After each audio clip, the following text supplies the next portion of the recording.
गुरुर्ब्रह्मा गुरुर्देवो महेश्वरः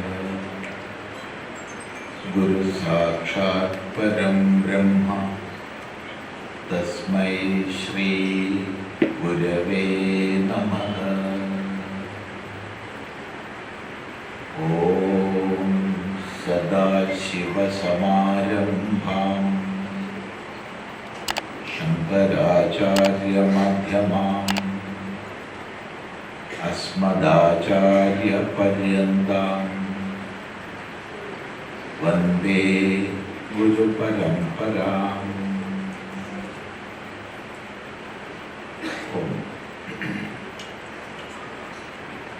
ഇവിടെ വേദിയിലും സദസ്സിലുമായിരിക്കുന്ന എല്ലാ സന്യാസി ശ്രേഷ്ഠരുടെയും പാദങ്ങളിൽ ഓം നമോ നാരായണായ പൂർവകമായ നമസ്കാരം. മറ്റെല്ലാ സജ്ജനങ്ങൾക്കും വന്ദനം.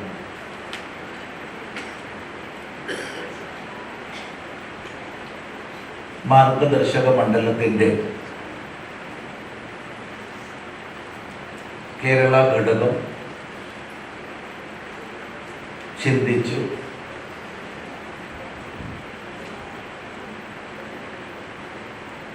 നടപ്പിലാക്കുന്ന കേരളത്തിലെ എല്ലാ പ്രസ്ഥാനങ്ങളുടെയും ഹൈന്ദവ പ്രസ്ഥാനങ്ങളുടെയും സഹയോഗത്തോടുകൂടി എല്ലാ ആശ്രമങ്ങളുടെയും ഒന്ന് ചേർന്നുള്ള പ്രവർത്തനത്തിൻ്റെ ഫലമായി നടത്തുന്ന ധർമ്മ സന്ദേശ യാത്ര പാലക്കാട് ജില്ലയിലെത്തിയിരിക്കുകയാണ്. ഇന്ന് ഈ പാലക്കാടുള്ള ബ്രഹ്മകുമാരീസ് ഈശ്വരീയ വിശ്വവിദ്യാലയത്തിൽ ഈ ഒരു സമ്മേളനം നടക്കുമ്പോൾ വളരെ വളരെ സന്തോഷമുണ്ട്.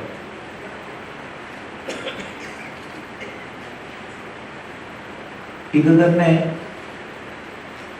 നമ്മുടെ ധർമ്മ സന്ദേശ യാത്രയുടെ ഒരു സന്ദേശമാണ്. നാം എല്ലാം ഒന്നിന് നിലകൊള്ളുന്നവരെന്ന് ഭിന്ന മാർഗങ്ങളിലൂടെ ഒന്നിന് നിലകൊള്ളുന്നവരെന്നുള്ള പ്രഖ്യാപനമാണ്. പ്രത്യേകിച്ചും ഇവിടെ ഇരുന്ന് ഈ സ്ഥാപനത്തിൻ്റെ കാര്യങ്ങൾ നോക്കുന്ന ബഹുമാന്യ ബ്രഹ്മകുമാരി മീന ബഹൻജിയുടെ വാക്കുകൾ കേട്ടപ്പോൾ അകൃത്രിമമായി ഹൃദയത്തിൽ നിന്ന് വന്ന വാക്കുകൾ കേട്ടപ്പോൾ എന്തെന്നില്ലാത്ത ഒരു സന്തോഷമുണ്ടായി. അത് ഹാർദമായി പ്രകടിപ്പിക്കുകയാണ്.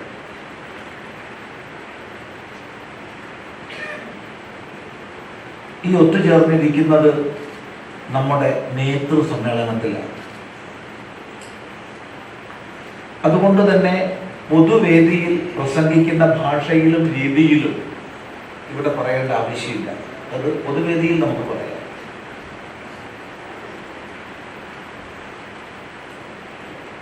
ഇവിടെ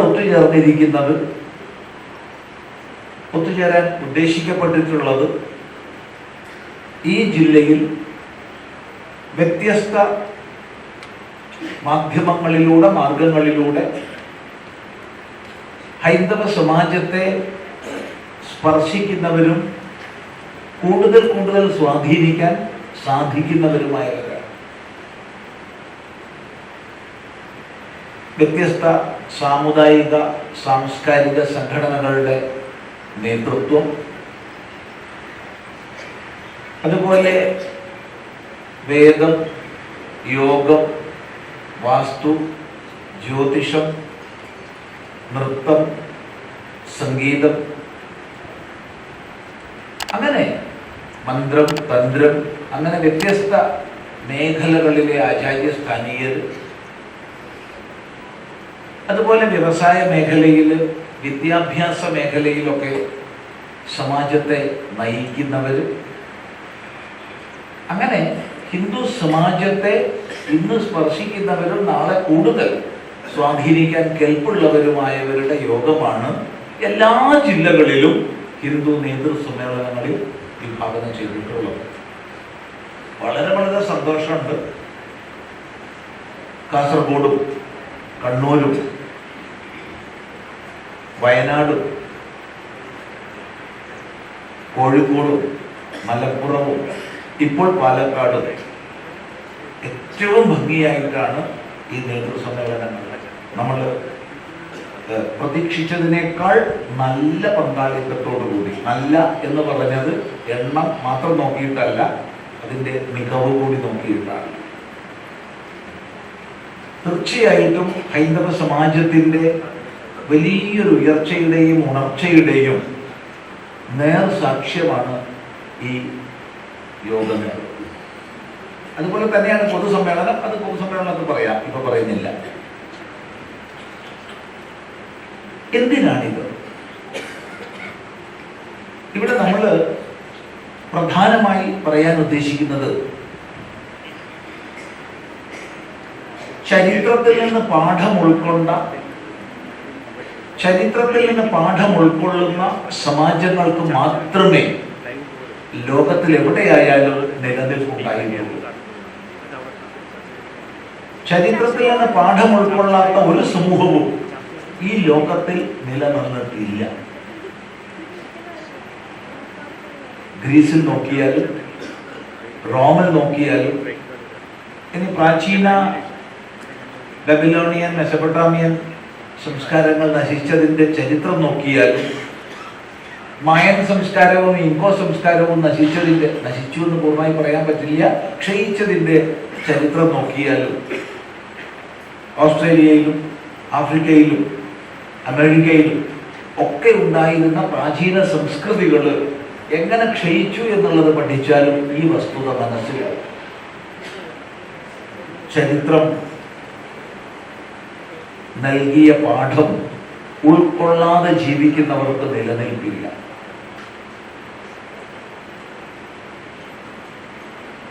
അപ്പോൾ ഇത് നമുക്ക് പുതിയൊരറിവല്ല. ഈ ലോകത്തിൽ ഏറ്റവും പ്രാചീനമായ ചരിത്ര ഗ്രന്ഥം രചിക്കപ്പെട്ട നാട് ഭാരതമാണ്. കൽഹണന്റെ രാജതരംഗിണിയാണ് ലോകത്തിൽ ആദ്യത്തെ ചരിത്ര ഗ്രന്ഥം. ചരിത്രത്തെയും കഥകളെയും ചേർത്ത് വെച്ചുകൊണ്ട് വ്യാസഭഗവാൻ നമുക്ക് മഹാഭാരതവും വാൽമീകി മഹർഷി രാമായണവും തന്നു. അത് ചരിത്രവും കഥകളും സമ്മിളിതമാണ്. ഇതിനപ്പുറത്ത് മനു നമ്മളോട് നിർദ്ദേശിച്ചു, സ്വം ചരിത്രം ശിക്ഷേരൻ, സ്വന്തം ചരിത്രത്തെ പഠിക്കുമാറാകട്ടെ.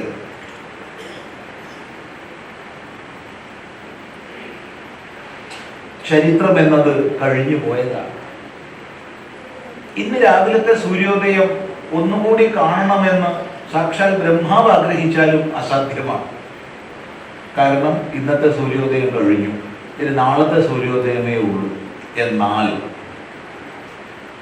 കഴിഞ്ഞതിൽ നിന്ന് പാഠം ഉൾക്കൊണ്ട് മുന്നോട്ട് പോകാൻ നമുക്ക് സാധിക്കണം.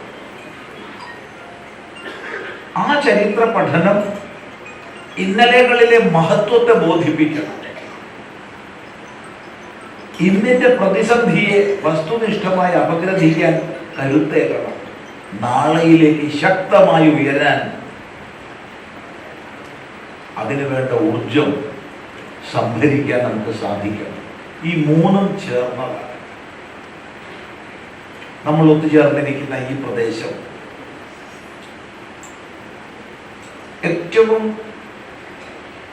സത്യസന്ധരും ധർമ്മനിഷ്ഠരും ആചാരകുശലരും വാക്കിന് പരമാവധി മൂല്യം കൽപ്പിക്കുകയും ചെയ്ത, വനവുമായി ബന്ധപ്പെട്ട് ജീവിതം നയിച്ച വലിയൊരു വിഭാഗം അധിവസിക്കുന്ന ജില്ലയാണ്.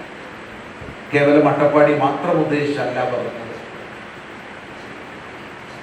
ഇത് മല്ലീശ്വരന്റെ ഭൂമിയാണ്. ഇത് കടമ്പഴിപ്പുറത്തും ആ പ്രദേശത്തും ആ കല്ലടിക്കോട് മൊത്തം പ്രദേശത്ത് വളരെ ശക്തമായ മന്ത്രവിദ്യകൾ സഹസ്രാബ്ദങ്ങളായി പ്രയോഗിക്കപ്പെട്ട നാടാണ്. കല്ലടിക്കോടിന്റെ മന്ത്രവിദ്യകൾ ലോകം ഗവേഷണം ചെയ്തതാണ്. നമ്മൾ എത്രമാത്രം അതിനെപ്പറ്റി പ്രാധാന്യം ഉൾക്കൊള്ളുന്നു എന്നറിയില്ല. സവിശേഷമായ മലബാര സമ്പ്രദായത്തിന്റെ കേന്ദ്രസ്ഥാനം ഈ പ്രദേശമാണ്. മലബാരത്തിന്റെ വിശിഷ്ട പൂജകൾ മറ്റ് പ്രദേശങ്ങളിലുണ്ട്, വയനാട്ടിലുണ്ട്, അല്ലെങ്കിൽ കോഴിക്കോടുണ്ട്, ഇടുക്കിയിലുണ്ട്, ഇല്ല എന്നൊന്നും പറയുന്നില്ല.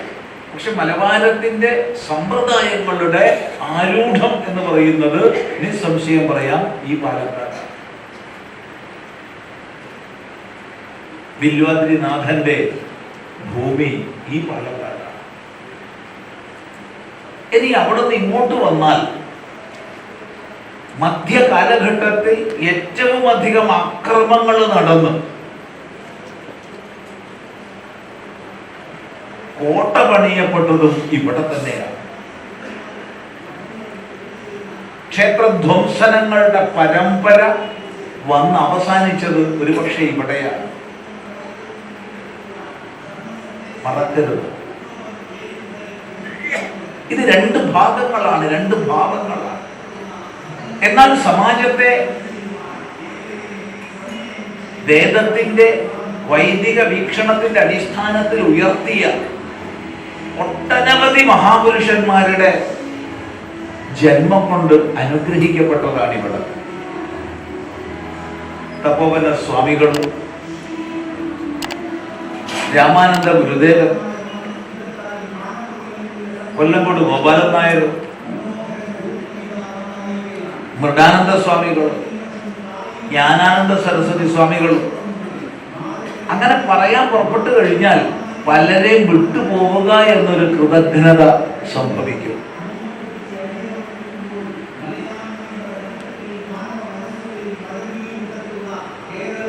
നവോത്ഥാന നായകരിൽ എന്തുകൊണ്ടും നമ്മൾ സ്മരിക്കേണ്ടുന്ന ബ്രഹ്മാനന്ദ ശിവയോഗിയുടെ പ്രവർത്തന മണ്ഡലം ഈ പ്രദേശമായിരുന്നു.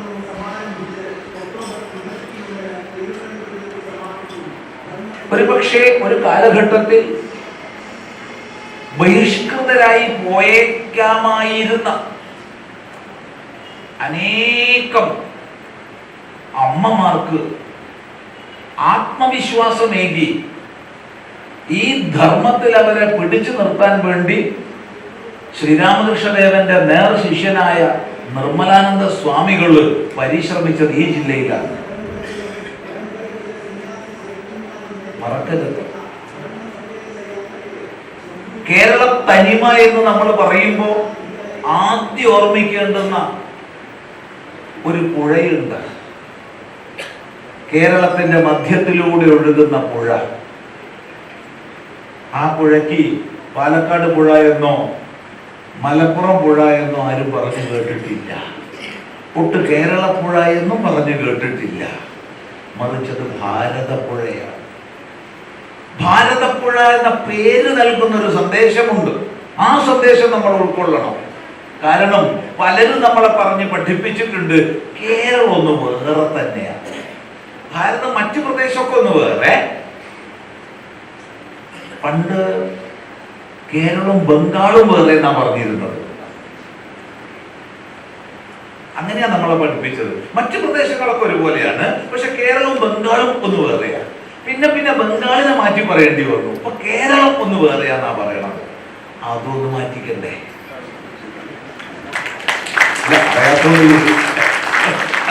സംശയങ്ങളാണ്. കേരളത്തിന് ഒരു വേറിട്ട ഭാവവും ഇല്ല. ഈ ഭാരതത്തിലെ എല്ലാ സംസ്ഥാനങ്ങളിലൂടെയും സഞ്ചരിക്കുകയും അവിടുത്തെ ജനങ്ങളുമായി ഇടപഴകുകയും ചെയ്ത ഒരു വ്യക്തിയാണ് നമ്മൾ. ഇന്നിപ്പോ ചിദാനന്ദപുരി സ്വാമി എന്ന് പറഞ്ഞാൽ ചിലപ്പോൾ ക്ഷണിക്കുമ്പോൾ ആൾക്കാർ കാറ് കൊണ്ടുവരും, അതിൽ കയറും, പോവും, പ്രഭാഷണം കഴിയും, പല ദക്ഷിണയൊക്കെ കിട്ടിയാൽ മേടിക്കും, തിരിച്ചു പോവും. പക്ഷെ ഈ ചിദാനന്ദപുരി സ്വാമി വരുന്നതിന് മുമ്പ് തെരുവുകളിൽ കിടന്നുറങ്ങിയ, റോഡ് സൈഡുകളിൽ കിടന്നുറങ്ങിയ, കാട്ടില് ഗുഹയിൽ താമസിച്ചിരുന്ന ദീർഘകാലമുണ്ടായിരുന്നു. ഭാരതത്തെ മുഴുവൻ തൊട്ടറിഞ്ഞിട്ടുണ്ട്. ഒന്ന് ഉറപ്പിച്ച് പറയാം, തമിഴ്നാടിന് അതിന്റെ സവിശേഷതകളുണ്ട്, കർണാടകത്തിന് അതിന്റെ സവിശേഷതകളുണ്ട്, ആന്ധ്രയ്ക്ക് അതിന്റെ സവിശേഷതകളുണ്ട്, കശ്മീരിന് അതിന്റെ സവിശേഷതകളുണ്ട്, കേരളത്തിന് അതിന്റെ സവിശേഷതകളുണ്ട്. പക്ഷെ ഈ സവിശേഷതകളെല്ലാം ചേർന്നതാണ് ഭാരതം. അല്ലാതെ കേരളത്തിന് മാത്രമൊരു സവിശേഷതയൊന്നുമില്ല. അതുകൊണ്ടാണ് ഇതിന്റെ മുദ്രാവാക്യം യഥോ ധർമ്മ തഥോ ജയ എന്ന മഹാഭാരതത്തിൽ ആവർത്തിക്കപ്പെടുന്ന വാക്യമാണെങ്കിലും ഈ യാത്ര നൽകുന്ന സന്ദേശം കേരള തനിമയിലേക്ക് എന്നാണ്. അപ്പൊ കേരള തനിമയിലേക്കെന്ന് പറഞ്ഞു കേട്ടപ്പോ ചിലര് ചോദിച്ചു, തൊട്ടുകൂടായ്മയുടെ തീണ്ടിക്കൂടായ്മയുടെ തനിമയിലേക്കാണോ നിങ്ങൾക്ക് കേരളത്തെ നയിക്കേണ്ടത്? ഇല്ലത്തെ മൂത്താള് വിവാഹം കഴിക്കുകയും ബാക്കിയുള്ളവർ വിത്തുകാളകളെ പോലെ സംബന്ധമായി നടക്കുകയും ചെയ്യുന്ന കേരളത്തെയാണ് നിങ്ങൾക്ക് തിരിച്ചെടുക്കേണ്ടത്? നിശ്ചിത ദൂരം വിട്ടുമാറി ജാതിയുടെ പേരിൽ വർദ്ധിക്കേണ്ടിരുന്ന കേരളത്തിലേക്കാണോ നിങ്ങൾ തിരിച്ചു പോകുന്നത്? സ്ത്രീകൾക്ക് മാറുമറയ്ക്കാൻ സ്വാതന്ത്ര്യമില്ലാതിരുന്ന കേരളത്തിലേക്കാണോ നിങ്ങൾക്ക് തിരിച്ചു പോകേണ്ടത്? ആയിരക്കണക്കിന് ചോദ്യങ്ങൾ വരുന്നുണ്ട്. ഒന്നേ പറയാനുള്ളൂ, വേദം എന്തെന്ന് തെറ്റിദ്ധരിച്ച, വേദത്തിന്റെ സന്ദേശം വിസ്മരിച്ച ഒരു മധ്യകാലഘട്ടത്തിൽ ഒരുപാട് അന്ധകാരത്തിന്റെ, അപചയത്തിന്റെ അവസ്ഥകളിലൂടെ നമ്മൾ കടന്നു പോയിട്ടുണ്ട്. സത്യമാണ്, ഇല്ലെന്നൊരിക്കലും പറയരുത്. എന്നാൽ അതിൽ നിന്ന് കേരളത്തെ പ്രകാശദീപം പരത്തി പിടിച്ചുയർത്തിയത് ആര്? മറക്കരുത്, വേദജ്ഞന്മാരാണ്. അവിടെ നമ്മള് അയ്യ വൈകുണ്ഠസ്വാമിയെയും തൈക്കാട്ട് അയ്യാവിനെയും ചട്ടമ്പി സ്വാമി തിരുവടികളെയും ശ്രീനാരായണ ഗുരുദേവനെയും ശുഭാനന്ദ ഗുരുദേവനെയും വേദഗുരു സദാനന്ദ സ്വാമികളെയും മഹാത്മാ അയ്യങ്കാളിയെയും പണ്ഡിറ്റ് കറുപ്പനെയും ബ്രഹ്മാനന്ദ ശിവയോഗിയെയും വാഗ്ഭടാനന്ദ ഗുരുവേയും രാമാനന്ദ ഗുരുദേവനെയും അങ്ങനെ അങ്ങനെ ഒരു പരമ്പരയെന്ന് നീളും. പറഞ്ഞു പോയി കഴിഞ്ഞാൽ തീരില്ല. ഇവരെക്കാളൊക്കെ മുമ്പ് പറയണം നിർമ്മലാനന്ദ സ്വാമികള്.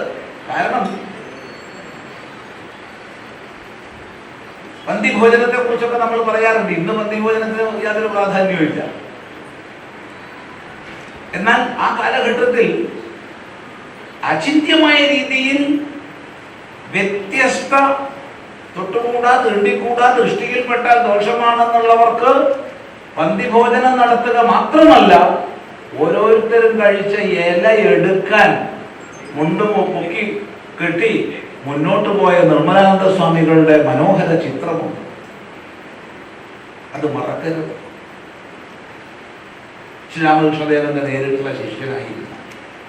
1914 ചട്ടമ്പിസ്വാമി തിരുവടികളും ശുഭാനന്ദ ഗുരുദേവനും പരസ്പരം കാണുന്ന ഒരു രംഗമുണ്ട്. പരസ്പരം ആശ്ലേഷിച്ച് ഒന്നായി ചേർന്ന ആ ഒരു ചിത്രം വിവേകാനന്ദ സ്വാമികൾ പറഞ്ഞൊരു കേരളമുണ്ട്. എനിക്ക് അത്ഭുതം തോന്നി.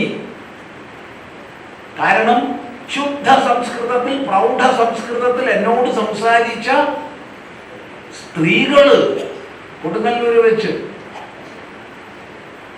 അത്ഭുതം തോന്നി. പലരും വിവേകാനന്ദ സ്വാമി കേരളത്തെ ഭ്രാന്താലയം എന്ന് വിളിച്ചു എന്നൊക്കെ ആവർത്തിക്കാറുണ്ട്. ശരിയാ, വിളിച്ചിട്ടുണ്ട്. പക്ഷെ ഇതും പറഞ്ഞിട്ടുണ്ട്, ശ്രദ്ധിക്കുക. ആ കേരളത്തിന്റെ തനിമ എന്ന് പറയുമ്പോൾ നവകേരളം നമുക്ക് വേണ്ടാന്ന് കൂടി ആവർത്തിച്ച് പറയേണ്ടി വരും. നവകേരളം നമുക്ക് വേണ്ടാന്ന് പറയുമ്പോൾ ഈ കെമിസ്ട്രി വളർന്നു വന്നത് അതിന്റെ പ്രാരംഭം ആൽക്കമിയിലൂടെയാണ്. ആൽക്കമിയിൽ ചെമ്പ് സ്വർണമാക്കി മാറ്റാം എന്നുള്ളൊരു ഒരു ഒരു വിശ്വാസമാണ് ലോകം മുഴുവൻ, യൂറോപ്പിലായാലും അമേരിക്കയിലായാലും ഒക്കെ ആൽക്കമി വളരാൻ കാരണമായത്. ചെമ്പിനെ സ്വർണ്ണാക്കാം, അതിന് പല വിദ്യകൾ. പക്ഷെ അത് അമേരിക്കയിലൊന്നും വിജയിച്ചതായിട്ട് ഞാൻ കേട്ടിട്ടില്ല. യൂറോപ്പില് നമ്മള് ഇത് രാജ്യത്താണ് വ്യക്തമായിട്ട് ഓർമ്മയില്ല, ചെക്ക് റിപ്പബ്ലിക്കില് ഒരു പ്രാഹയില് വലിയൊരു സ്ട്രീറ്റ് ഉണ്ട്. ഇപ്പോഴും അത് ആൽക്കമിസ്റ്റ് സ്ട്രീറ്റാണ്. ആ സ്ട്രീറ്റിൽ മുഴുവൻ ആ കാലത്ത് ആൽക്കമിസ്റ്റുകളായിരുന്നു താമസിച്ചിരുന്നത് പ്രാഗില്. ഞാനതിൽ നടന്ന് ഓരോ കൊച്ചു കൊച്ചു വാതിലുള്ള ആ അവരുടെ ആ കെട്ടിടങ്ങൾ നോക്കിയിട്ടുണ്ട്. പക്ഷെ അത് വിജയിച്ചു കേരളത്തിൽ. അത് മോശമായി നിങ്ങൾ മോശമായി കാണണം, മോശമായി കാണണം. ചെമ്പ് സ്വർണ്ണാക്ക, സ്വർണത്തെ ചെമ്പുവാക്ക, അത് ആൽക്കമിക്കാര് ചിന്തിക്കാം. ഈ നവകേരളം വേണ്ട. കമ്പ്യൂട്ടർ വന്നപ്പോ അതിനെ അടിച്ചു പൊട്ടിക്കുന്ന കേരളം നവകേരളം. ട്രാക്ടർ വന്നപ്പോ അതിന്റെ ഡീസൽ ടാങ്കില് മണ്ണും ഉപ്പും ചേർത്തിട്ട കേരളം. സ്വാശ്രയ കോളേജുകൾ വന്നപ്പോ ചെറുപ്പക്കാരെ കുരുതി കൊടുത്ത കേരളം നവകേരളം. ഇതൊന്നും നമുക്ക് വേണ്ട എന്നാ പറഞ്ഞത്. അല്ലാണ്ട് കേരളത്തിൽ പരിഷ്കരണങ്ങൾ വേണ്ട, കേരളത്തില് നമ്മുടെ വളർന്നു വരുന്ന മക്കള് വിദ്യാഭ്യാസത്തിൽ ഉയരണ്ട എന്നൊന്നും പറഞ്ഞിട്ടില്ല. നന്മയെ ഉൾക്കൊള്ളാനും തിന്മകളെ തിരസ്കരിക്കാനുമുള്ള മനസ്സുള്ളൊരു കേരളത്തിന്റെ സൃഷ്ടിയാണ് നമുക്ക് വേണ്ടത്. അതിന് സാധിക്കുന്നവരാണ് ഇപ്പോ നമ്മുടെ മുമ്പിൽ ഇരിക്കുന്നവർ. ഇവിടെ മാത്രമല്ല, ഓരോ ജില്ലയിലെയും നേതൃ സമ്മേളനത്തിൽ ഇരിക്കുന്നവർ. അതുകൊണ്ട് പറയാനുള്ളത് ഒന്ന് മാത്രം, നമ്മള് ഏത് സാമുദായിക സംഘടനയുടെ പ്രതിനിധിയാണോ ആയിക്കോട്ടെ, ഞാൻ എഴുത്തച്ഛനാണ്, ഞാൻ മൂത്താനാണ്, ഞാൻ നായരാണ്, ഞാൻ ഈഴവരാണ്, ഞാൻ തീയരാണ്, ഞാൻ പറയരാണ്, പുലയരാണ്, ചെറുമരാണ്, അമ്പീശനാണ്, വാരരാണ്, മാരാരാണ്, എന്തോ ആയിക്കോളൂ, ഒരു വിരോധമില്ല, എന്ത് വേണമെങ്കിൽ ആയിക്കോളൂ.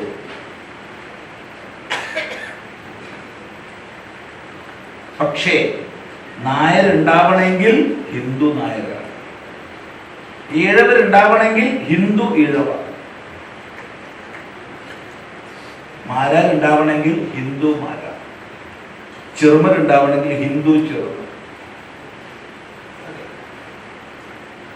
ഈ ഹിന്ദു എന്ന തായ്വേരുണ്ടെങ്കിൽ മാത്രമേ മറ്റെന്തുള്ളൂ. ഞാൻ യോഗ പഠിപ്പിക്കുന്ന ആളാണ്, ഞാൻ ധ്യാനം പരിശീലിപ്പിക്കുന്ന ആളാണ്, ഞാൻ വേദം പഠിപ്പിക്കുന്ന ആളാണ്, ഞാൻ വാസ്തുവും ജ്യോതിഷവും തന്ത്രവും മന്ത്രവും പഠിപ്പിക്കുന്ന ആളാണ്. എന്നാണ് ഞാൻ പഠിപ്പിച്ചോളൂ, നല്ലതാ. പക്ഷേ ഇത് പഠിപ്പിക്കുന്ന ഒരു സമാജം, അത് ഹിന്ദു സമാജമാണ്. ഹിന്ദു എന്ന തായ്വേരിനെ വിസ്മരിച്ചാൽ നമുക്കാർക്കും ഇവിടെ നിലനിൽക്കില്ല. അതുകൊണ്ട് നമ്മുടെ പ്രവർത്തന മേഖലകളിൽ തനത് വ്യക്തിത്വം പുലർത്തിക്കൊണ്ട്, നാളെ വേദാന്തം പഠിപ്പിക്കുന്ന ആൾ നിർത്തിയിട്ട് യോഗ പഠിപ്പിക്കണം, യോഗ പഠിപ്പിക്കുന്ന ആൾ നിർത്തിയിട്ട് വേദാന്തം പഠിപ്പിക്കണം, ധ്യാന പരിശീലനം ചെയ്യുന്ന ആൾ അത് നിർത്തിയിട്ട് വാദ്യം പഠിപ്പിക്കണം എന്നൊന്നും പറഞ്ഞിട്ടില്ല.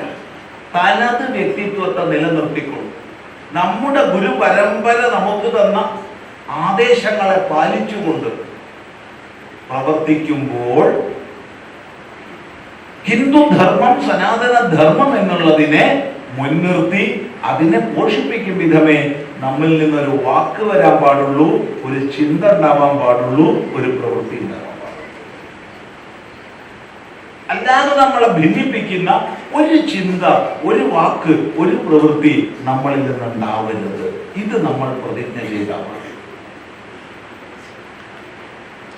അതോടൊപ്പം ഒരു സമാജം സാമ്പത്തികമായി ഭദ്രതയുള്ളതായാൽ മാത്രമേ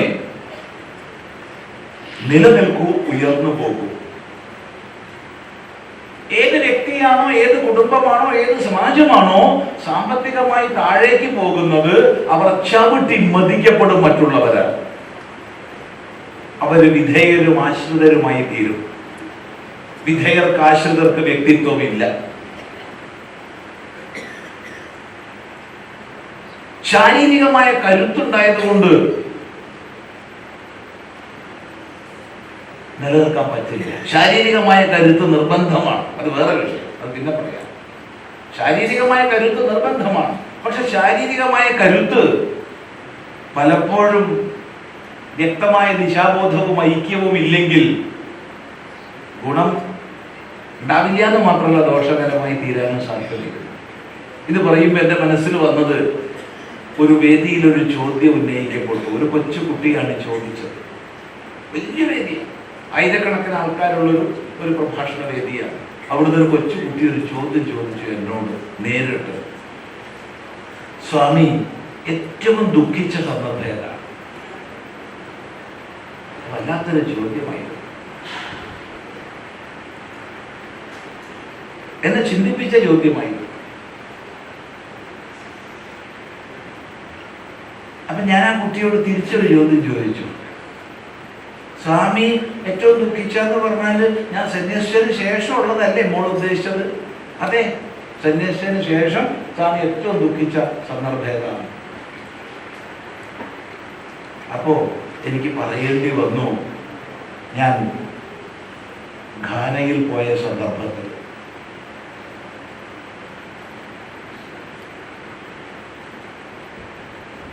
കേപ്പ് കാസിൽ കണ്ട സമയത്ത്, അപ്പോഴാണ് എനിക്ക് ഏറ്റവും അധികം ഈ സന്യാസത്തിന് ശേഷം എൻ്റെ ജീവിതത്തിൽ ഏറ്റവും ദുഃഖം ഉണ്ടായത്.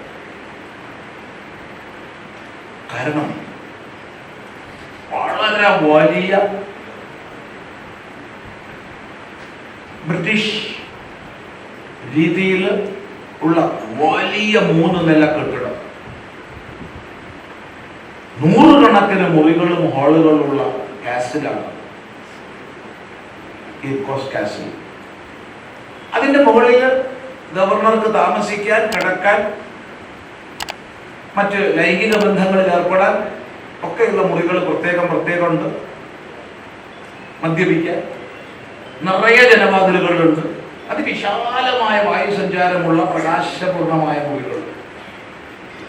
താഴെ ഉദ്യോഗസ്ഥന്മാർക്ക് താമസിക്കാനുള്ള വിശാലങ്ങളായ മുറികൾ, ജനവാതിലുകൾ, ധാരാളം വായുസഞ്ചാരം ഏറെ. അതിന്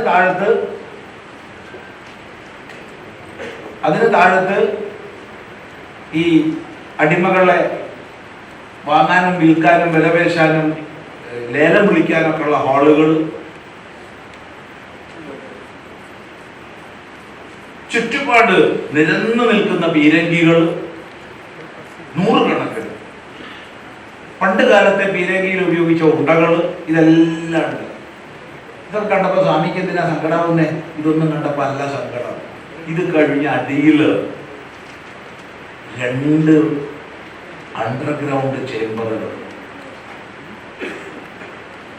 അതിലാദ്യം പോയത് ഒരു ചേംബർ. ഈ ഹാളിന്റെ ഒരു 8-1 വലുപ്പമുണ്ടാവും. 2 ദ്വാരങ്ങൾ ആകെ. ആ ദ്വാരങ്ങളിലൂടെയാണ് വായു സഞ്ചാരം. ബാക്കി മുഴുവൻ പൂരിയിലിടും. അതിൽ ചെരിഞ്ഞ പ്രതലമാണ്. 600 അടിമകളെയാണ് ഇടാൻ. 600.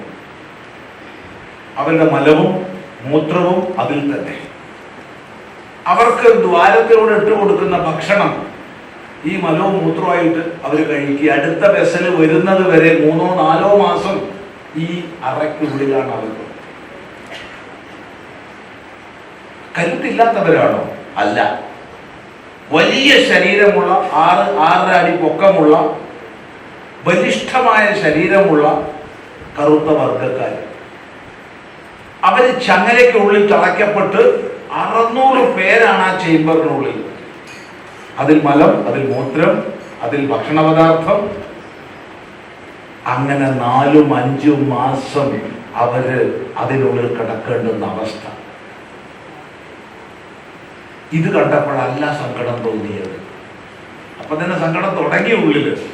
അടുത്ത ചേംബറിൽ പോയപ്പോഴാണ് അത് സ്ത്രീകളുടെ.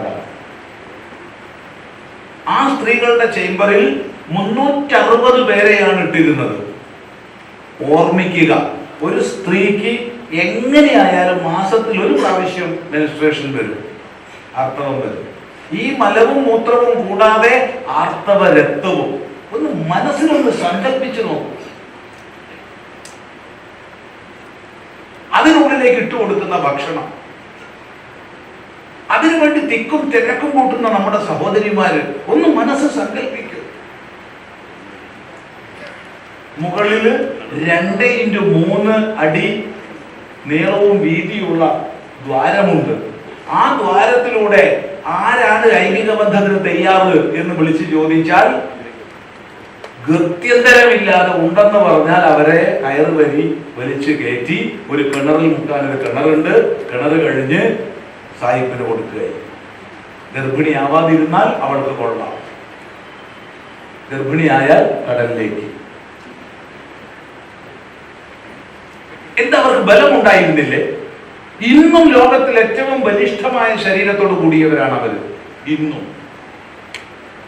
അതുകൊണ്ട് ശരീരബലം കൊണ്ടും കാര്യമില്ല, ചിലപ്പോൾ അത് ശാപമായി മാറും. അന്നത്തെ ആ സഹോദരിമാരുടെ അവസ്ഥ ആലോചിച്ചപ്പോ എന്തെന്നില്ലാത്തൊരു വേദന. സത്യസന്ധമായി നിങ്ങളോട് പറയട്ടെ, എനിക്ക് പൊതുവെ എപ്പോഴും സന്തോഷമായിട്ടിരിക്കുന്ന ഒരാളാണ് പൊതുവെ. പക്ഷേ അന്ന് അനുഭവിച്ച വേദന ഇപ്പോഴത്തെ ഹൃദയത്തിൽ വരികയാണ്. ഇനിയാണ് നിങ്ങൾ കേൾക്കേണ്ട ഏറ്റവും വലിയ വിഷയം. ഈ ദ്വാരത്തിന് തൊട്ടു മുകളിലാണ് ആംഗ്ലിക്കൻ ചർച്ച്. തൊട്ടു മുകളിൽ അവിടെയാണ് ലവ് ദൈ നെയ്ബർ ആസ് തൈസെൽഫ്, നീ നിന്നെ പോലെ നിന്റെ അയൽക്കാരനെ സ്നേഹിക്കുക എന്ന് പഠിപ്പിച്ചിരുന്നത്.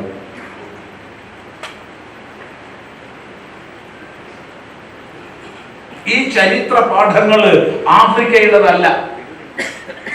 ഈ ചരിത്ര പാഠങ്ങൾ ഘാനയുടേതല്ല. ഈ ചരിത്ര പാഠങ്ങൾ ലോകത്തിൻ്റെതാണ്. അറിവും കരുത്തും ചരിത്രത്തിൽ നിന്ന് പാഠം ഉൾക്കൊള്ളാനുള്ള കഴിവുമില്ലാത്ത സമൂഹങ്ങൾ എന്നും അടിമകളായി തീരും. ആ അടിമത്തത്തിന് പല രൂപങ്ങളും ഭാവങ്ങളുമുണ്ട്. അതുകൊണ്ട് സാമ്പത്തിക ഭദ്രതയുള്ള ഒരു സമാജത്തെ സൃഷ്ടിക്കാൻ നമുക്ക് കർത്തവ്യമുണ്ട്.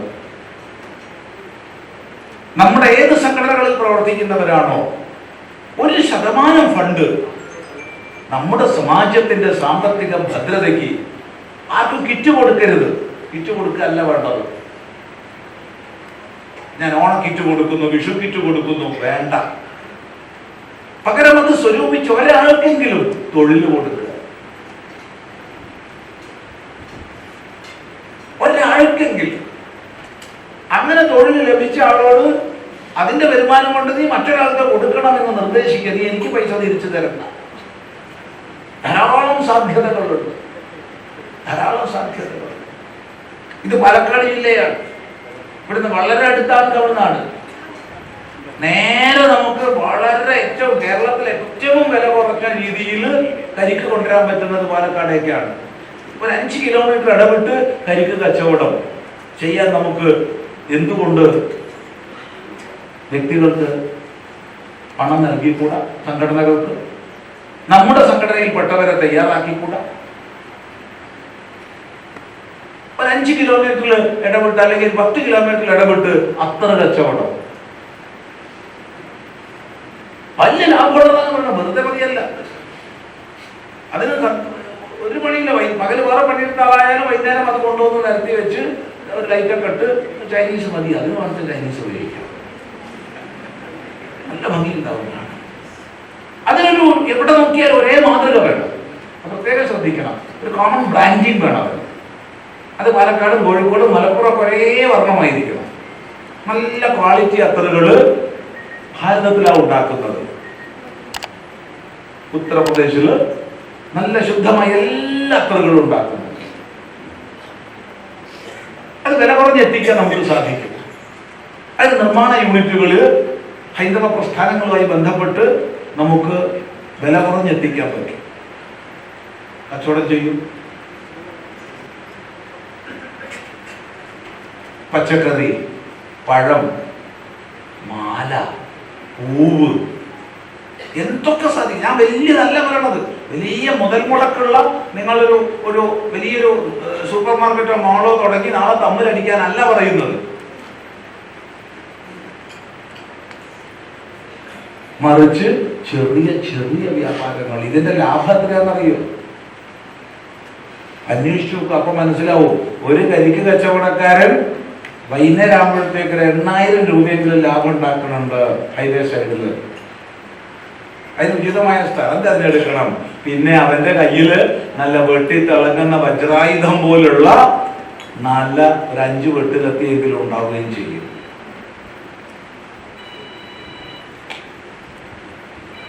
ഓർമ്മിച്ചാൽ നല്ലത്.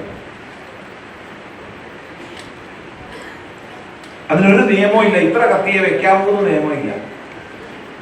അത് അണച്ച് മുറിച്ചാക്കരുത് എന്ന് നിയമമില്ല. കാരണം കരിക്ക് വെട്ടണമെങ്കിൽ നല്ല മുറിച്ച വേണം. ഈ അത്ര കച്ചവടക്കാരന്റെ കയ്യിൽ മൊബൈൽ ഫോൺ പാടില്ല എന്നൊരു നിയമമില്ല. അവൻ ചിദാനന്ദപുര സ്വാമിയിലെ പോയിട്ടുണ്ട് എന്ന് അടുത്ത ആളോട് വിളിച്ച് പറയരുത് എന്നൊരു നിയമമില്ല. ശൃംഖലയാണ്. ഈ ശൃംഖല എന്തുകൊണ്ട് ഹിന്ദു സമാജത്തിന് അന്യമായി പോകുന്നു? കോഴിയെ നല്ല വലിച്ച് കടിച്ച് തിന്നല്ലോ, അതിനൊരു കുഴപ്പമില്ലല്ലോ. നോൺ വെജിറ്റേറിയൻ ഹോട്ടൽ എവിടെ നോക്കിക്കഴിഞ്ഞാലും ഹിന്ദുക്കളാണ് കൂടുതൽ കാണുന്നത്. എന്തുകൊണ്ട് കച്ചവടം ചെയ്തുകൂടാ? ഇത്ര ലാഭമുള്ള പരിപാടി വേറെയില്ല. അതും തമിഴ്നാട്ടിൽ നിന്നാണ് വരുന്നത്, കേരളത്തിൽ നിന്നൊന്നുമില്ലല്ലോ. അപ്പൊ കോഴിക്കടകൾ തുടങ്ങുക. ഇതിന് നമ്മൾ സഹായിക്കും. ഒരു ഫണ്ട് നീക്കി വെക്കാൻ നമ്മൾ ഓരോ പ്രസ്ഥാനത്തിനും സാധിക്കും. നമ്മൾ ക്ഷേത്ര പ്രവർത്തകരുണ്ട്, ക്ഷേത്രപ്രവർത്തകർ ഇരിക്കുന്ന കൂട്ടത്തിലുണ്ട്. ലജ്ജിച്ച് തല താഴ്ത്തണം. നമ്മൾ ക്ഷേത്ര പ്രവർത്തകർ പോലും ലിസ്റ്റ് എഴുതി പൂജാ സ്റ്റോറിന്ന് സാധനം വാങ്ങുന്നവരാണ്. ക്ഷേത്രത്തിൽ സ്ഥലം ഉണ്ടാവും, ഒരു തുളസി തൈ വെക്കില്ല. എന്നിട്ട് തുളസി എഴുതി വാങ്ങുകയായി ചാക്കില്.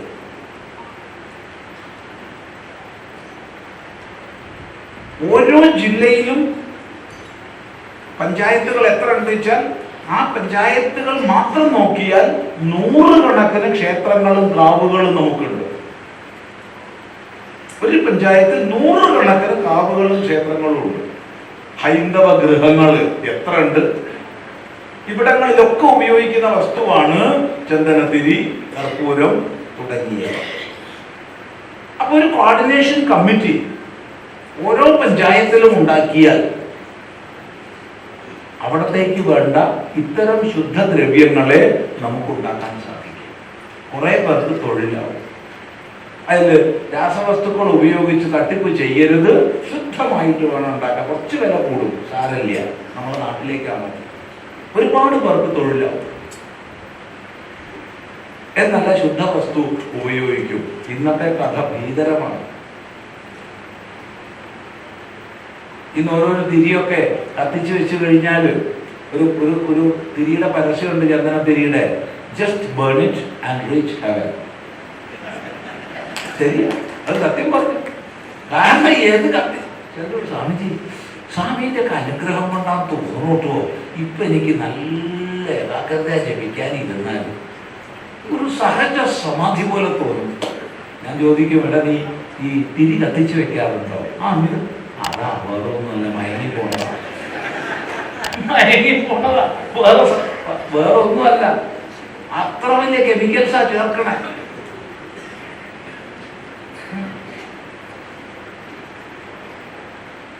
ചിന്തിക്കും.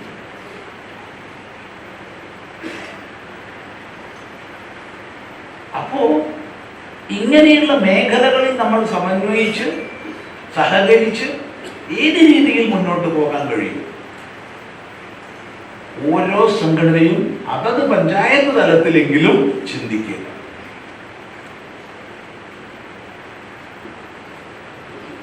നമ്മൾ മിക്കവാറും സംഘടനകളുടെ നേതൃത്വത്തിലുള്ളവർ ഏകദേശം പകുതി കഴിഞ്ഞവരായിരിക്കും. ഇവിടെ ഞാൻ എന്തായാലും പകുതി കഴിഞ്ഞ ആളാണ്. ഇനി ഇന്നലെ ഒരു സന്തോഷം തോന്നി. ഇന്നലെ വേദിയിൽ വെച്ചിട്ട് 120 വയസ്സാണ് മനുഷ്യന്റെ ആയുസ് എന്ന് ആരോ പറയുന്നത്. അത് കേട്ടപ്പോൾ കുറച്ചൊരു സന്തോഷം തോന്നി. അതിന് പകുതി ആയിട്ടില്ല. 120 ശതായുർവൈ പുരുഷ, മനുഷ്യന്റെ ആയുസ് 100. ശതായുർവൈ പുരുഷ. നമ്മുടെ പ്രസ്ഥാനങ്ങളിൽ പുതിയ തലമുറ കടന്നു വരണ്ടേ? നമ്മുടെ ആശ്രമങ്ങളിൽ പുതിയ തലമുറ കടന്നു വരണ്ടേ? നമ്മുടെ സാമുദായിക സംഘടനയുടെ നേതൃത്വം പുതിയ ചെറുപ്പക്കാരെ ഏറ്റെടുക്കണ്ടേ? എവിടെ ചെറുപ്പക്കാർ? ഹിന്ദു ജനസംഖ്യ മിക്കവാറും പകുതിയിലേക്ക് പോയിക്കൊണ്ടിരിക്കുക. കാരണം ഒരു പതിയും പത്നിയും ചേർന്നാൽ കുടുംബത്തിൽ 2 പേര്, അവർക്ക് ഒരു കുട്ടി എന്ന് പറഞ്ഞാൽ പകുതി. മിനിമം ഒരു 3 കുട്ടിയെങ്കിലും വേണ്ടേ നമുക്ക്? 2 പേരെ കുടുംബത്തിന് വേണ്ടി, ഒരാളെ സമാജത്തിന് വേണ്ടിയും വേണ്ടേ? ഇപ്പൊ ഞാൻ നിങ്ങളെ മുമ്പിൽ സംസാരിക്കുന്നുണ്ട്. ചിദാനന്ദ ഗുരുസ്വാമി സന്യാസ ദീക്ഷ സ്വീകരിച്ച് അങ്ങനെ നിങ്ങളെ മുമ്പിൽ ഇപ്പൊ സംസാരിക്കുക. അച്ഛനമ്മമാരോട് അനുഗ്രഹം മേടിച്ചിട്ട് ഞാൻ പോയത്. അവരാദ്യം വിസമ്മതമായിരുന്നു. പക്ഷെ പിന്നെ ജീവിതം കൊണ്ട് അവരെ സമ്മതിപ്പിച്ചെടുത്തു. എന്തുകൊണ്ടാ സമ്മതം തന്നെ? കാരണം അവർക്ക് 5 മക്കള്. 5-മന ഇപ്പൊ 4 പേര് വേറെ വഴിക്കല്ലേ, 1 കിടക്കട്ടെ ഈ വഴിക്കും എന്നവർ വിചാരിച്ചിട്ടുണ്ട്. ഇപ്പൊ ഞാൻ ചോദിക്കാൻ അവർ 2 ആളും ഇപ്പൊ ഇല്ല. ഇങ്ങനെ നിങ്ങൾ വിചാരിച്ചിരുന്നോ എന്ന് ചോദിക്കാൻ വയ്യ. ഉണ്ടാവുന്ന ഞാൻ വിചാരിക്കണത്. നേരെ കുറച്ച് ഒറ്റ കുട്ടികളുള്ളൂ വെച്ചാൽ അയാളെ സന്യാസിയാക്കി ആ കുടുംബം ഇല്ലാണ്ടായി പോകില്ലേ? ആ കുടുംബത്തിന്റെ പരമ്പര നിൽക്കില്ലേ? ഒറ്റ കുട്ടിയുള്ളൂ, അയാള് ഒരു സംഘപ്രചാരകനായി പോയി, ആ കുടുംബത്തിന്റെ പരമ്പര നിൽക്കില്ലേ? ഒറ്റ കുട്ടിയുള്ളൂ, അയാള് കോൺഗ്രസിലോ മാർക്സിസ്റ്റിലോ BJPയിലോ പ്രവർത്തിക്കാൻ അച്ഛനമ്മമാർ ഇഷ്ടപ്പെടുവോ? ഉണ്ടോ? ഈ രാഷ്ട്രീയ പ്രവർത്തനം ചെയ്യുന്ന നിങ്ങൾ പറയുക. നിങ്ങൾക്ക് ഒറ്റ കുട്ടിയുള്ളൂ വെച്ചാൽ നിങ്ങൾ ആ കുട്ടിയെ രാഷ്ട്രീയ പ്രവർത്തനത്തിൽ വിടാൻ ഇഷ്ടപ്പെടുവോ? ഇല്ല എന്നുള്ളത് സത്യമാണ്. കാരണം കുടുംബത്തിന്റെ പിന്തുടർച്ചയ്ക്കും സാമ്പത്തിക ഭദ്രതയ്ക്കും അയാൾ പ്രവർത്തിക്കണം. അതുകൊണ്ട് നമ്മുടെ പ്രസ്ഥാനങ്ങൾ മുന്നോട്ട് പോകണമെങ്കിൽ, നമ്മുടെ സംസ്കാരം നിലനിൽക്കണമെങ്കിൽ സന്താനം സമ്പത്താണ് എന്ന സിദ്ധാന്തം ഹിന്ദു സമാജം ഉൾക്കൊള്ളണം. സന്താനം ഭാരമല്ല, സന്താനം സമ്പത്താണ്.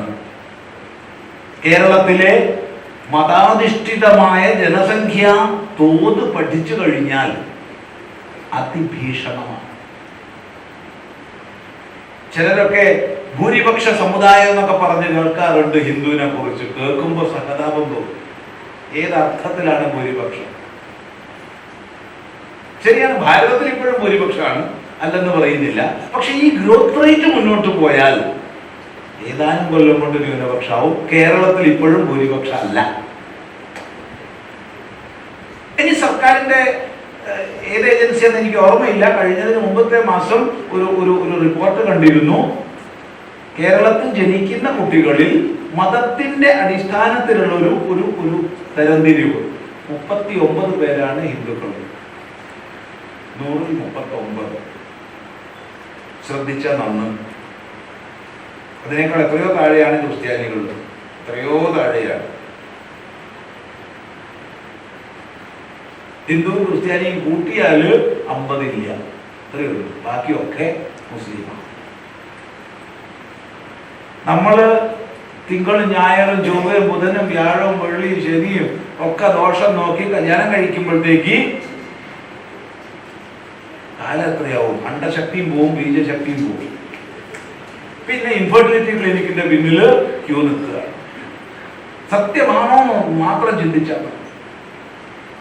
കാരണം എൻ്റെ ഒരു ഇഷ്ട വിനോദം ആണ് മാട്രിമോണിയൽ പേജ് നോക്കുക എന്നുള്ളത്. കാരണം അത്രയും തിരക്കിട്ട ജീവിതമാണ്. 5 മിനിറ്റ് പോലും വെറുതെ ഇരിക്കാറില്ല, സ്വസ്ഥമായിട്ട് ഇരിക്കാൻ സമയമില്ല. അല്ല പറയാൻ അത്ര തിരക്കാം. എങ്കിലും കിട്ടുന്ന ചാൻസിന് മറിമായും കാണും. എങ്ങനെയെങ്കിലും കണ്ടിരിക്കും, എവിടുന്നെങ്കിലും കാണും മറിമായും. കാണുകയും ചെയ്യും, അത് പ്രചരിപ്പിക്കുകയും ചെയ്യും.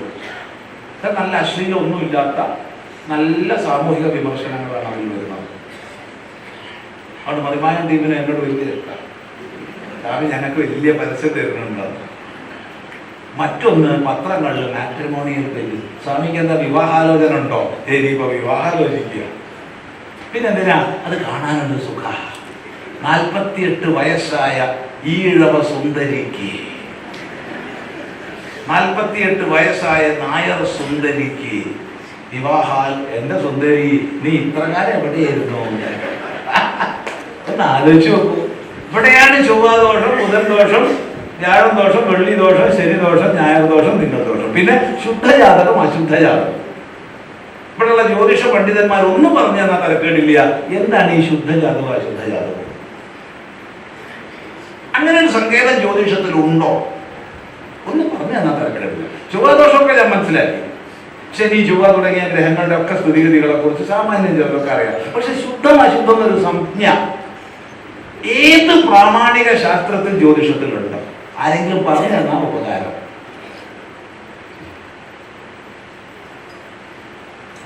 ചിന്തിക്കുക. എന്നിട്ട് ചിലരുടെ തൊഴിൽ തന്നെ പെണ്ണ് കാണാൻ പോയ. ഞാൻ 400 സ്ഥലത്ത് പോയി സ്വാമി, മിടുക്കാൻ. അത്രയും സ്ഥലത്ത് നിന്നൊക്കെ ചായ കിട്ടിയില്ലേ ഭാഗ്യം. ഇത് നമ്മുടെ ഒരു ദുരവസ്ഥയാണ് ചൂണ്ടുന്നത്. ഇത് ഇല്ലാതാക്കാൻ നമുക്ക് സാധിക്കും. നമ്മൾ ചിരിക്കാനല്ല പറയുന്നത്, ഇന്നത്തെ നമ്മുടെ യാഥാർത്ഥ്യം മനസ്സിലാക്കാനാണ്. ഇങ്ങനെ പോയാൽ ഹൈന്ദവ സമാജം എങ്ങോട്ട്?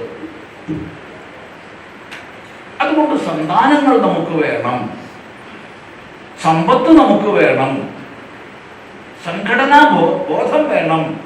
സംഘടിതമായി നിങ്ങൾ ഏത് സമുദായമാണെന്ന് അഭിമാനിക്കുന്നത് അഭിമാനിച്ചോളൂ, വിരോധമില്ല. നിങ്ങൾ ചെയ്യുന്ന പ്രവൃത്തി ഏതാണോ അത് ചെയ്തോളൂ. പക്ഷേ ഹിന്ദു സംഘടനാ ബോധം അത് നമുക്ക് നിർബന്ധമാണ്. അതിനെ ഭിന്നിപ്പിക്കാൻ ലോകത്തിൽ ഒരു ശക്തിക്കും സാധിക്കരുത്. അത് നമ്മൾ ഉൾക്കൊണ്ടാ പോരാ, നമ്മൾ പ്രവർത്തിക്കുന്ന സംഘടനകളിൽ, പ്രസ്ഥാനങ്ങളിൽ ആ സന്ദേശം വ്യാപിപ്പിക്കണം. ഹിന്ദു സംഘടനാ ബോധം ഒന്നിച്ചു നിന്നാൽ മാത്രമേ നമുക്ക് നിലനിൽപ്പുള്ളൂ, അല്ലെങ്കിൽ ഇല്ല. എല്ലാ പ്രകാരത്തിലും ശക്തി പ്രാപിച്ചാൽ മാത്രമേ നമുക്ക് നിലനിൽപ്പുള്ളൂ. ദുർബലന്മാർ ഒരിക്കലും പൂജിക്കപ്പെട്ടിട്ടില്ല. ദുർബലന്മാർ സേവിക്കപ്പെടും, ദുർബലന്മാർ സഹായിക്കപ്പെടും, പക്ഷെ ദുർബലന്മാർ ഒരിക്കലും പൂജിക്കപ്പെട്ടിട്ടില്ല. അതുകൊണ്ട് വേദം കരുത്തിനെ ഉപാസിക്കാനാ പറഞ്ഞത്, മറക്കരുത്. സമ്പത്തിനെ ഉപാസിക്കാനാ പറഞ്ഞത്, മറക്കരുത്. സന്താനത്തെ നൽകണമെന്നാണ് വേദം പ്രാർത്ഥിച്ചത്, മറക്കരുത്. സംഘടന, അതാണ് വേദം ഉപദേശിച്ചത്. സംഗച്ഛധ്വം, സമ്പദധ്വം എന്നൊക്കെ ഋഗ്വേദത്തിന്റെ ഉപദേശമാണ്. നിങ്ങൾ ഒന്നിച്ച് നല്ലതിലേക്ക് നടക്കുവിൻ, ഒന്നിച്ച് നല്ലതിനെ പറയുവിൻ. ഇങ്ങനെ എല്ലാ അർത്ഥത്തിലും ഭാവത്തിലും നമുക്ക് വേദത്തിന്റെ ആചാര്യ ഉപദേശങ്ങളുടെ അന്തഃസത്തയെ ഗ്രഹിക്കാമോ? എങ്കിൽ ഈ സമാജത്തെ കൂടുതൽ കൂടുതൽ ശക്തിമത്താക്കി നമുക്ക് ഉയർത്താം. ഒപ്പത്തിനൊപ്പം ഒന്ന് പറയാതെ വയ്യ. പാലക്കാട് നിന്ന് തല്ലുകൊണ്ടു പോകുമോന്ന് അറിയില്ല, ശരി പറയാൻ പോകുന്നത് പറഞ്ഞാൽ. എന്നാലും നിങ്ങൾക്കൊക്കെ എന്തെങ്കിലും സ്നേഹം ഉണ്ടെങ്കിൽ തല്ലൂല്ലാതുള്ള വിശ്വാസത്തിൽ പറയാം.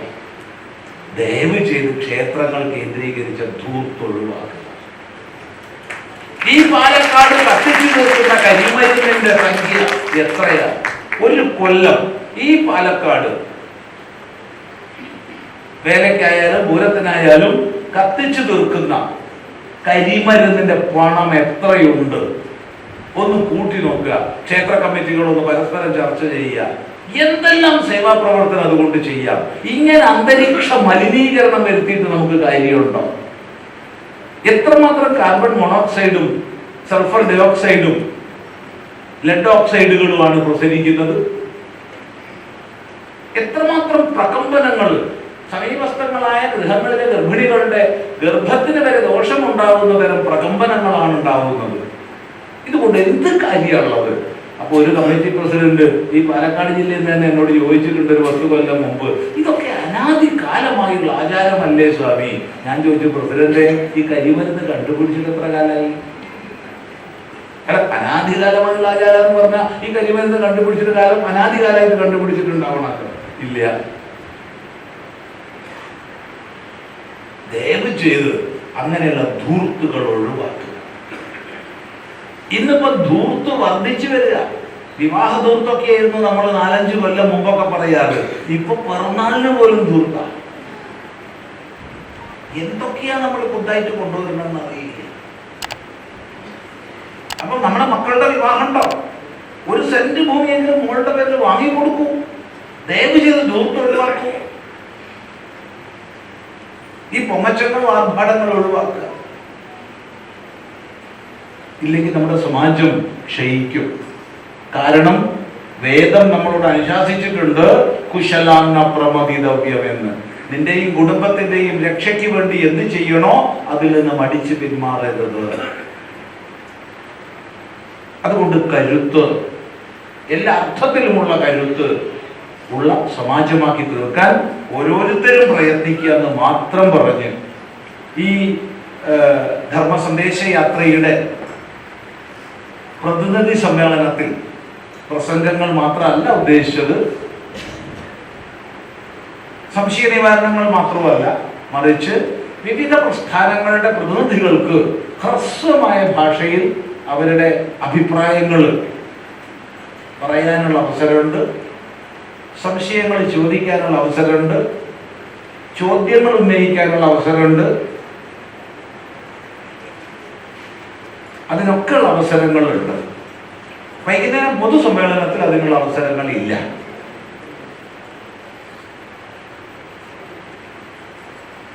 അപ്പോ അതുകൊണ്ട് എന്തെങ്കിലും ആശയങ്ങളെ ഈ സദസ്സിന് മുമ്പാകെ അറിയിക്കേണ്ടതുണ്ടെങ്കിൽ ഹ്രസ്വമായ ഭാഷയിൽ മുന്നോട്ട് വന്ന് പറയുക.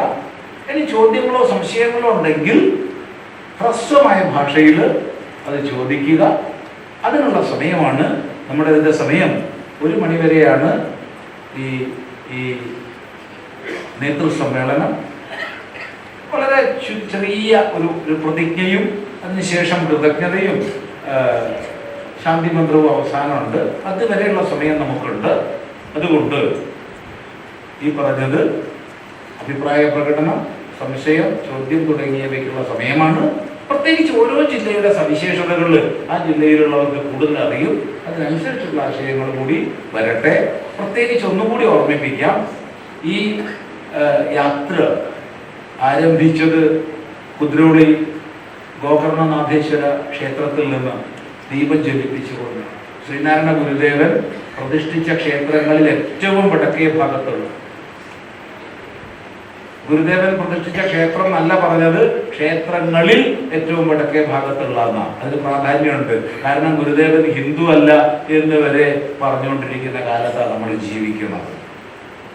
എത്ര ക്ഷേത്രങ്ങൾ അവിടുന്ന് പ്രതിഷ്ഠിച്ചു, എത്ര ധർമ്മ വേദാന്ത ഗ്രന്ഥങ്ങൾ അവിടുന്ന് രചിച്ചു, എത്ര തപസ്സിന്റെ ശേഷമാണ് ആ പൂർണ്ണ പ്രജ്ഞയിലേക്ക് അവിടുന്ന് ഉയർന്ന് സമാജത്തിലേക്ക് ഇറങ്ങി വന്നത്. അത് ഓർമ്മിപ്പിക്കാനാണ് ക്ഷേത്രങ്ങളിൽ എന്നുള്ള വാക്ക് ബഹുവചനം ഉപയോഗിച്ചത്. അത് കഴിഞ്ഞ് സമ്മേളനം തുടങ്ങിയത് 7-ാം തീയതിയാണ്. 6-ാം തീയതി ആയിരക്കണക്കിന് സജ്ജനങ്ങള് 2.5 മണിക്കൂറിലധികം കാത്തു നിന്ന ശേഷം, ഞങ്ങൾ എത്താൻ വൈകി, 2.5 മണിക്കൂറിലധികം ആയിരക്കണക്കിന് ജനങ്ങൾ കാത്തുനിന്ന് രാത്രിയിൽ തലപ്പാടിയിൽ സ്വീകരണം നൽകി. അപ്പോൾ ആ ഒരു ആവേശം നിങ്ങൾക്കത് കേട്ടാൽ മനസ്സിലാവും. അവിടുന്ന് ഇങ്ങോട്ട് കാസർഗോഡ് ഒക്കെ കഴിഞ്ഞു, കണ്ണൂർ, വയനാട്, കോഴിക്കോട്, മലപ്പുറം, ഇപ്പൊ പാലക്കാട്. ഇത് ആരംഭിച്ചത് 7-ാം തീയതിയാണ്. 7-ാം തീയതിയുടെ സവിശേഷത അന്ന് വാൽമീകി ജയന്തിയായി. വാൽമീകി ജയന്തിക്ക് ഒരു വിശേഷമുണ്ട്. ആ വിശേഷം നിങ്ങൾക്ക് എല്ലാം അറിയുന്ന വിശേഷമാണ്. സ്വന്തം മഹിമ, സ്വന്തം മഹത്വം തിരിച്ചറിയാതെ പോയ ഒരു വ്യക്തി, സ്വന്തം മഹിമ തിരിച്ചറിഞ്ഞില്ല എന്ന ഒറ്റ കാരണം കൊണ്ട് അബദ്ധസഞ്ചാരത്തിലേക്കും മോഷണാദി വൃത്തിയിലേക്കും അമർന്നുപോയ ഒരു വ്യക്തി. ആ വ്യക്തി ഋഷിമാരുടെ സാന്നിധ്യം കൊണ്ട്, ഋഷിമാരിൽ നിന്ന് ഉപദേശം ഗ്രഹിച്ചതിന്റെ ഫലമായിട്ട് അവര് പറഞ്ഞ ജീവിതം പാലിക്കാൻ തയ്യാറായി. എനിക്ക് മനസ്സില്ല, രാമനാമൊന്നും ജപിക്കാനെന്ന് പറഞ്ഞില്ല, അവരുടെ ഉപദേശം കേൾക്കാൻ തയ്യാറായി. അങ്ങനെ കേട്ടപ്പോഴോ തപസ്സിലൂടെ ആദി കവിയായി, മഹർഷിയായി, ആദി കാവ്യത്തിന്റെ രചയിതാവായി, ആദ്യ ഇതിഹാസകാരനായി. ഇത് വലിയൊരു സന്ദേശമാണ്. ആത്മവിസ്മൃതി കൊണ്ട് സ്വന്തം മഹിമ അറിയാത്തൊരു സമാജം, ആ സമാജം ഈ സന്യാസിമാരുടെ, ഞങ്ങൾ ഓരോരുത്തരുടെ കേമത്തല്ല ഈ പറയുന്നത്.